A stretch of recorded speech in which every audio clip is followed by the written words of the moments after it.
இலங்கை வரலாற்றில் முதலாவது வடமாகாண சபையின் கன்னி அமர்வு முதலமைச்சர் சி.வி. விக்னேஸ்வரன் தலைமையில் இன்று நடைபெற்றது.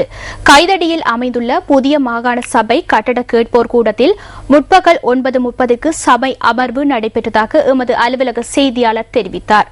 வடமாகாண சபையின் இன்றைய அமர்விற்கு முன்னோடியாக மாகாண சபைக்கான புதிய கட்டடம் வைபவ ரீதியாக திறந்து வைக்கப்பட்டது.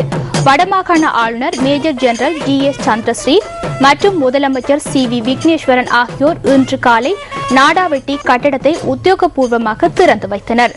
இதனையொட்டி நடைபெற்ற வைபவத்தின் போது மாகாண ஆளுநரின் நிதியுதவியில் சுகாதார நல மேம்பாட்டு திட்டத்தின் கீழ் தெரிவு செய்யப்பட்ட 36 குடும்பங்களுக்கு காசோலைகள் வழங்கப்பட்டன. இந்த வைபவத்தில் தமிழ் தேசிய கூட்டமைப்பின் முக்கியஸ்தர்கள் உட்பட பல பிரமுகர்கள் கலந்து கொண்டனர். இதன்போது வடமாகாண சபையின் தவிசாளராக சி.வி.கே. சிவஞானம் தெரிவு செய்யப்பட்டுள்ளார். ஏனைய பதவிகளுக்கான உறுப்பினர்கள் தெரிவு தற்போது இடம்பெற்று வருவதாக எமது செய்தியாளர் குறிப்பிட்டார்.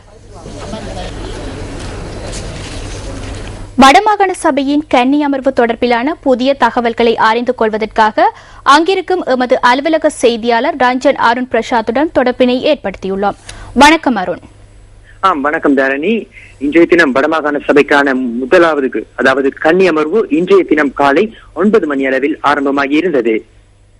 வடமாகாண சபையின் முதலமைச்சர் சி.வி.